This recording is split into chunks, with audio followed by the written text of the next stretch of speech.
जैसे ही अनुराधा ने कहा कि वो भी मुझसे मोहब्बत करती है, मुझसे रहा नहीं गया और मैं अनुराधा के गले लग गया। अनुराधा के गले लगने की देर थी कि अचानक वो मेरी बाहों में से ही गायब हो गई और मेरे पीछे खड़े होकर हंसने लगी। मैंने कहा, अनुराधा ये गलत बात है, तुम अपनी ताकतों का गलत इस्तेमाल कर रही हो। मैंने तुम पर भरोसा किया है तो ऐसा तो मत करो। तो वो कहने लगी, इतनी भी क्या जल्दी है सरफराज, कम से कम थोड़ा सब्र तो रखो। माना तुम आदमजात के पास सब्र कम होता है, लेकिन इतनी जल्दी मैं तुम्हारे हाथ नहीं आने वाली। मैं उसके पीछे भागने लगा और वो हंसते हुए आगे आगे भागने लगी। इस तरह से हमारी लव स्टोरी की शुरुआत हुई। उसके बाद दिन हमारे प्यार के गुजरते गए और प्यार हमारा परवान चढ़ता गया। मैं भी उसका बहुत ख्याल रखता और वो भी मेरा बहुत ख्याल रखती। वो रोज़ मुझसे घर पर ही मिलने आती। अब जाहिर सी बात है, वो एक जिन्नज़ादी थी तो उसे दरवाज़ा खिड़की की ज़रूरत ही नहीं पड़ती थी और वो इस तरह से घर में आती कि किसी को मालूम भी ना पड़ता। हम अपने प्यार को परवान देते रहे, दोनों मोहब्बत भरी बातें करते और एक दूसरे का खूब ख्याल रखते। वो मेरी हर बात से वाकिफ़ थी और मैं उसकी हर आदत से। हम दोनों का अब कॉलेज में रोज़ मिलना जुलना और सब कुछ चलता रहता। इसी तरह से दिन गुजरते जा रहे थे, लेकिन एक दिन मैंने कुछ ऐसा देखा जिसने मेरे पैरों तले ज़मीन खिसका दी। पता नहीं ऐसा क्यों होता है कि जब सब कुछ अच्छा चल रहा होता है तब कुछ ना कुछ गड़बड़ ज़रूर होती है। एक दिन मैं और अनुराधा दोनों ने ही मिलकर एक प्लान बनाया था। हमने पास वाले पार्क में मिलने का प्लान बनाया था और मैं वक्त पर वहां पहुंचने भी वाला था, लेकिन जैसे ही मैं पार्क में पहुंचा मेरी आंखों को यकीन नहीं हुआ। अनुराधा किसी अनजान लड़के के साथ वहां पर खड़ी हुई थी। वो लड़का दिखने में तो बहुत ही स्मार्ट और डैशिंग लग रहा था। दूर से मैंने उसे देखा, वो पता नहीं गुस्से में था या फिर उसका बात करने का तरीका ही इस तरह का था। वो अनुराधा को पता नहीं क्या नसीहतें कर रहा था। दूर से ऐसा लग रहा था कि वो अनुराधा को कुछ समझा रहा है, लेकिन मेरे लिए तो ये सब बहुत अजीब था क्योंकि समझ नहीं आ रहा था कि ये सब आखिर क्या हो रहा है। मैं थोड़ा करीब जाकर छुपकर उनकी बातें सुनने लगा, लेकिन मैं भी कुछ सुन ही पाता कि तभी वो लड़का जाने लगा। हाँ, मुझे इतनी बात ज़रूर सुनाई दी कि अब उस लड़के से दूर रहो, तुम उसके काबिल नहीं हो और वो तुम्हारे काबिल नहीं है। वो एक इंसान है, आखिर तुम उसके पास कैसे जा सकती हो। मैं चौंक गया क्योंकि इसे भी अनुराधा के बारे में पता था कि वो एक जिन्नज़ादी है। अब तो इस लड़के के बारे में जानना ही होगा। और फिर वो लड़का कहकर चला गया कि तुम किसी और के लिए बनी हो, तुम ऐसे वक्त ज़ाया मत करो और किसी और को धोखा देना अच्छी बात नहीं है, तुम्हें पता है ना अनुराधा। इतना कहकर वो वहाँ से चला गया। मेरे तो पैरों तले ज़मीन खिसक गई थी। मेरे प्यार की दुनिया तहस नहस करके वो बंदा चला गया था। अब मुझे यकीन हो चुका था कि शायद अनुराधा का किसी और से भी कुछ ना कुछ चक्कर या कुछ ना कुछ अफेयर था। ये लड़का वही लग रहा था मुझे जिससे शायद अनुराधा का अफेयर होगा या फिर इनकी और आगे बात पहुंच गई होगी। लेकिन मेरे समझ में ये नहीं आ रहा था कि अनुराधा ने मुझे इसके बारे में क्यों नहीं बताया। उसने मुझसे भी प्यार का वादा क्यों कर लिया। मैंने सोच लिया था अब जाकर अनुराधा की खैर लेता हूँ और उससे पूछता हूँ कि आखिर उसने मुझे धोखा क्यों दिया। जैसे ही मैं अनुराधा के पास पहुंचा तो वो कोने में बैठकर रो रही थी। मैं उसके आंसू नहीं देख पाता था, चाहे लाख मैंने उसको किसी लड़के के साथ देखा हो, लेकिन उसके आंसू मेरे दिल पर किसी खंजर की तरह वार करते थे। मैं उसके करीब गया, मैंने उसके कंधे पर हाथ रखा। जैसे ही उसने मुझे देखा वो मेरे गले लग गई और फूट फूट कर रोने लगी। समझ नहीं आ रहा था कि अनुराधा आखिर इतनी रो क्यों रही है। और मुझसे वो गले लगी तो मैं सब कुछ भूल गया। उससे क्या पूछना है, क्या खैर खबर लेना है और उस लड़के के बारे में पूछना तो मैं भूल ही गया था। मैंने कहा, अनुराधा क्या तकलीफ है, क्यों तुम ऐसे रो रही हो, क्या हो गया, मुझे बताओ, मैं तुम्हारी परेशानियों का हल निकाल सकूं। माना तुम एक जिन्नज़ादी हो, लेकिन मैं भी एक इंसान हूँ। मेरे पास वो जहन है जो हर तकलीफ की परेशानी को कहीं ना कहीं से तो खोज ही सकता है, मतलब उसके हल को खोज ही सकता हूँ। मैं भी घबराहट के मारे पता नहीं क्या क्या कहे जा रहा था।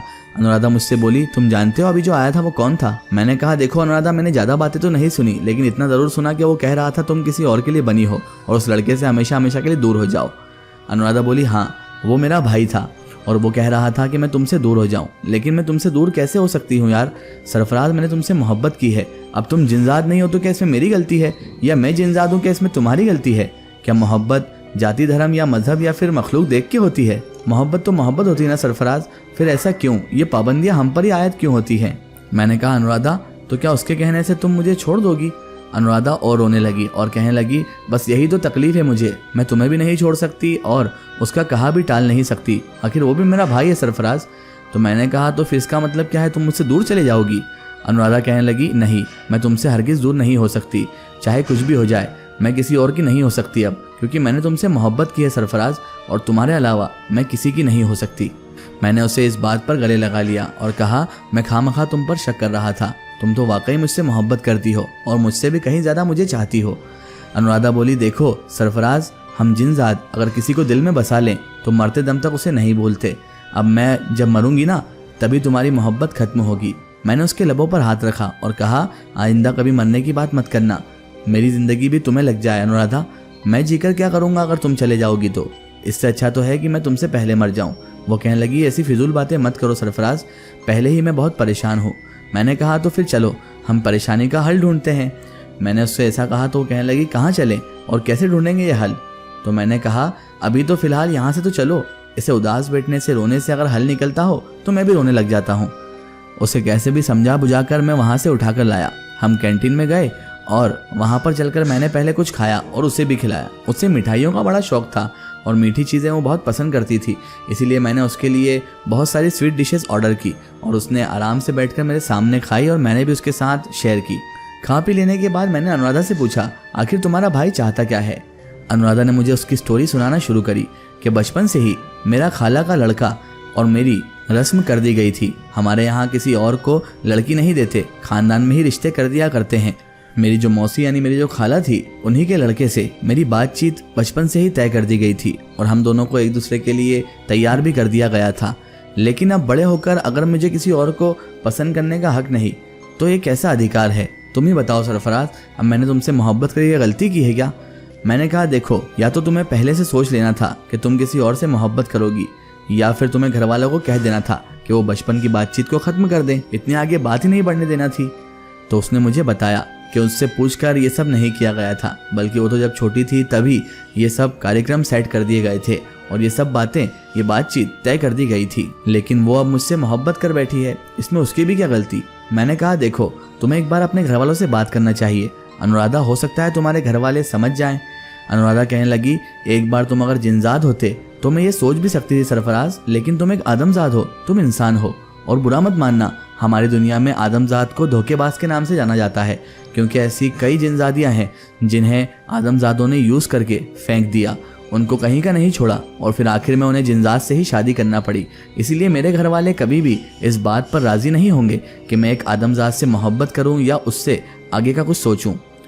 देखो सरफराज, कई ऐसे जिनजात भी हैं जिन्होंने यहाँ की लड़कियों को धोखा दिया है, लेकिन कई ऐसी जिनजादियाँ भी हैं जिन्हें यहाँ के आदमजादों ने धोखा दिया है। उसकी वजह से घर वाले किसी भी जिनजादी को इस तरह से आदमजात से मोहब्बत करने की इजाज़त नहीं देते। और यही मेरे घर वालों का भी उसूल है, हमारी पूरी जन्नाती दुनिया का उसूल है कि चाहे जिनजात कुछ भी करते हों, लेकिन किसी जिनजादी को किसी लड़के से मोहब्बत करने की इजाज़त नहीं है, वो भी आदमजात से।